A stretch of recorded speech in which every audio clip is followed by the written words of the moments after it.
400 anos do período dos juízes, e sem dúvida é o período mais negro de toda a história de Israel.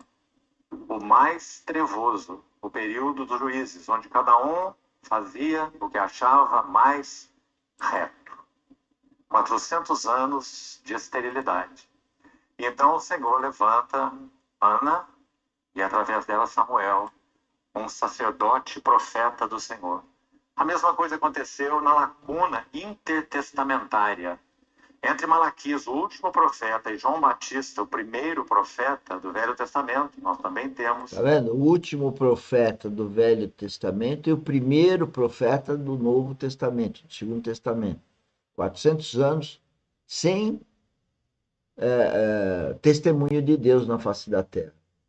E na ocasião, depois de Juízes, também 400 anos de esterilidade espiritual. E o que nós estamos vivendo hoje? Esterilidade espiritual. A coisa mais difícil é encontrar realmente um cristão que a gente se identifica numa vida espiritual. Que a pessoa está preocupado em ganhar dinheiro, está preocupado em passar o tempo para receber um certo valor, está preocupado em ver problema nos outros, está preocupado em ver o seu interesse pessoal. E o cristão verdadeiro não está aqui para ver o interesse dele. Ele está aqui para ver a vontade de Deus. E só posso saber a vontade de Deus se eu tiver uma vida espiritual. Como Deus fala comigo? Então, foi dito aí há pouco que a esterilidade espiritual significa que as pessoas estão andando para baixo, para cima, de acordo com o eu delas, e não com Cristo. 400 anos. Será que isso foi ocasional? Ou será que o Espírito Santo tem um paralelo magnífico entre Ana e Samuel, uma mãe e um filho, e entre Zacarias e João Batista, um pai e um filho? Aí destacamos o pai em primeiro plano, porque o relato a respeito de Zacarias é muito mais extenso do que o relato sobre Isabel, quanto ao nascimento de João Batista. Então, eu gostaria de partilhar isso, em particular, para encorajamento dos jovens. Mas como os jovens, então, são contados de 75 anos para baixo, então, teremos a oportunidade de partilhar isso com todos os irmãos. Chegaremos lá e espero no Senhor que esse seja o fecho de tudo que falaremos esses dias. Nós iremos hoje dar um primeiro passo nesse texto que acabamos de ler, no livro de Ezequiel, e já então vou referir aos irmãos quais são as 5 frases nesses 3 versículos de profundo impacto no que concerne ao desejo de Deus de encontrar, porque é isso que ele busca, encontrar vasos que possam suprir as necessidades de Deus em meio à esterilidade espiritual. Primeiro, meus irmãos, ainda antes de citar quais são as 5 frases, por favor, me ouça com atenção. Eu falei uma frase delicada aqui. Não sei se os irmãos perceberam. E preciso então explicar.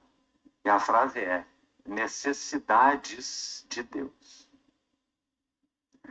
Porque por um lado, e é apenas por um lado, o Deus da Bíblia, o único Deus vivo e verdadeiro, o Deus no qual cremos, ele, intrinsecamente falando, inerentemente falando, ele não tem necessidades. Se nós fôssemos definir, segundo a Bíblia, o que é a glória de Deus, é isso que ele é. Deus é glorioso, ele é a glória. Hebreus, no capítulo 1, logo começa a falar sobre a grandiosidade do Filho, diz: ele é o resplendor da glória. Glória é aquilo que Deus é. Por isso que essa palavra, na verdade, é indefinível. Ela significa peso, ela significa autoridade, ela significa riqueza, ela significa beleza, ela significa refulgência, ela significa resplendor. Tudo isso compõe o significado da palavra glória. Então, quando nós pensamos a respeito de Deus, essa é a palavra que o define. Ele é a glória. Agora, se formos um pouco pouco mais fundo nisso, de acordo com as Escrituras, por que Deus é glorioso? Porque Deus é autossatisfeito. A autossatisfação de Deus é a sua glória. Ou seja, o Pai é plenamente satisfeito com seu Filho.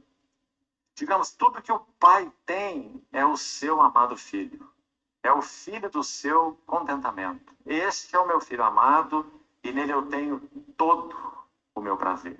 Ele não precisa de nenhum prazer a mais. Aliás, nenhum prazer mais pode ser acrescentado ao Deus da glória. Porque ele já é o Deus que tem em si mesmo todo o prazer e ele é a fonte de todo genuíno prazer e de toda genuína alegria. Então, glória significa a autossatisfação de Deus. Quando nós pensamos em Deus o Filho, o que nós vemos segundo a Bíblia? Que Deus o Filho também é plenamente satisfeito. Porque todo o seu tesouro é seu Pai. Veja a vida do Verbo encarnado. Ele poderia sofrer a traição de Judas, aquele a quem ele confiou algo tão especial entre aqueles 12. Presta atenção.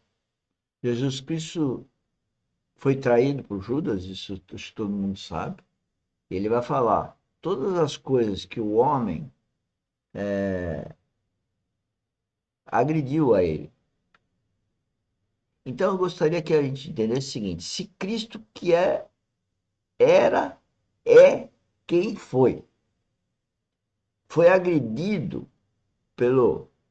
Ele vai falar, falou de Judas, vai falar de mais coisas, mas ele não suportou não ter o Pai. Isso vale para o Filho de Deus.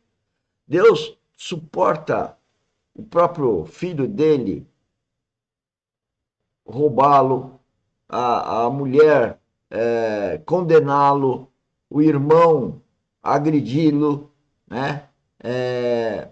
Ele suporta, mas ele não suporta ficar sem Deus.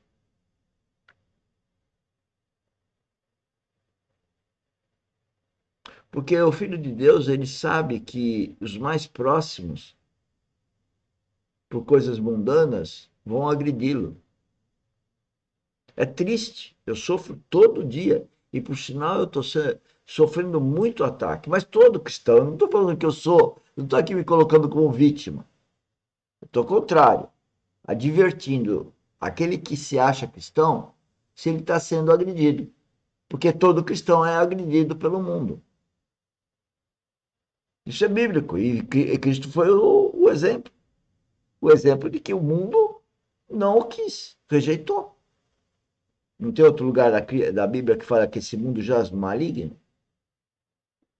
Se ele jaz no maligno, quem é que matou ele para ser do maligno?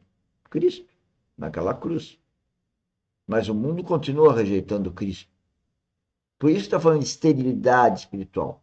Ele não falou aí 400 anos do último profeta do primeiro testamento para o primeiro do segundo testamento?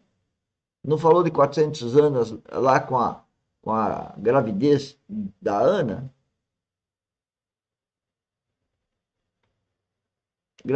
A esterilidade espiritual já aconteceu várias vezes. Agora nós temos que tomar essa consciência agora, aqui, agora, para nascer de novo e para ter uma vida eterna. A bolsa, não é? Uma função relevante entre aqueles 12. Ele podia sofrer a negação de um dos seus mais chegados, a quem ele dedicou os 3 anos e meio de sua vida. Tá vendo? Ele vai falar de Pedro. Ele fez tudo por Pedro e o Pedro negou.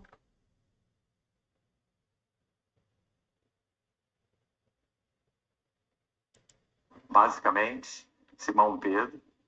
Ele podia finalmente sofrer o abandono de todos. Em João, capítulo 16, um capítulo dos discursos do cenáculo, ele disse: todos vós me abandonareis, ou me deixareis. Olha lá, Cristo falando pro pessoal chegado dele: vocês me abandonarão. E agora eu, como cristão verdadeiro, não vou entender que vão também me rejeitar. É muito triste, mas também fizeram isso com Cristo. Não vão fazer comigo. Se eu sou um cristão verdadeiro, vai fazer comigo. E qualquer cristão. Eu estou falando eu, porque eu estou testemunhando a minha vida. Eu não estou me dizendo melhor que qualquer um. Mas eu estou alertando as pessoas para saberem se elas são realmente cristãos verdadeiros.